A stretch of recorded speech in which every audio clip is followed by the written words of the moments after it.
After months of waiting, my shipment of parts for my Ford Ranger build has finally arrived.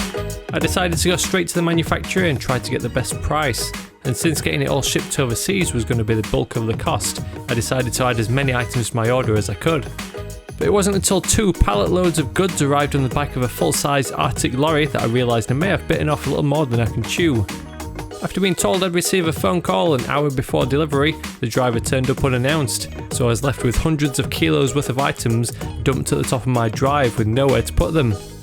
The only place I could possibly store them is in my garage, but that was currently being occupied by my Mustang, and to move the Mustang I first had to shimmy our white Santa Fe family car out of the way, despite being blocked in by 2 pallets worth of boxes.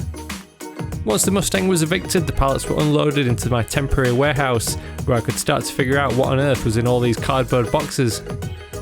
Along with some top secret items I'm saving to reveal in future videos, the main and most anticipated parts in this collection is the knockoff Ranger Raptor body kit, so it was time to begin stripping down my truck ready for its transformation. Off came the slam panel thing first, which was surprisingly secure with a series of pesky clips that refused to give way. Next was the grille, which comes off as a whole with the entire surround after undoing the bolts and carefully pulling away the clips that hold it into the bumper. With the grille removed, it exposes yet more plastic clips to remove. Then it's a case of finding every screw and bolt that holds the bumper on, some of which are hidden away pretty well. There's all the arch screws on both sides, several 10mm bolts underneath the front lip, and a couple of sneaky 7 or 8mm bolts hiding under each arch too. The bumper can then be unclipped to each side, and the fog light and parking sensor connectors disconnected before the whole thing can be lifted away. With the bumper finally out of the way, the headlights can be removed. A series of 10mm bolts hold them in, and you can spend just as long trying to separate the 3 plugs. I don't know about you, but I always struggle with wiring plugs.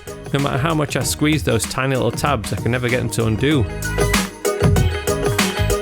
Various bits of plastic componentry was next, followed by the front crash bar piece, which gave me a bit of trouble when one of the welded nuts broke off, leaving me trying to undo it while it wanted to spin freely in the hole. Since this Raptor conversion kit contains 2 replacement wings, the originals were next to be removed. The most time-consuming thing about doing this for the first time is figuring out where every last bolt is hidden.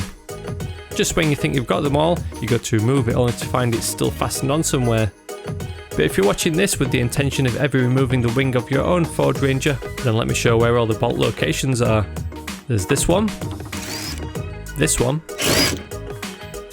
which is a little trickier to get to because of the bonnet hinge, so this one needed undoing manually, this one underneath near the sill, and this one next to it. If you open the door, you'll then find this cheeky one hiding in there. Then there's this one. Then undo this one and this one to loosen this mounting block and pull it away from its clips. To find this one. Think we're done? Not yet.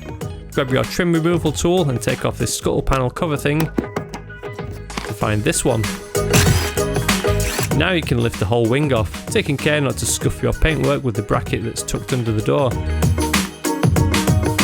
So with my truck in a state of disassembly, it's finally ready to be transformed with a much beefier front end. So join me next time to check out my truck's new look.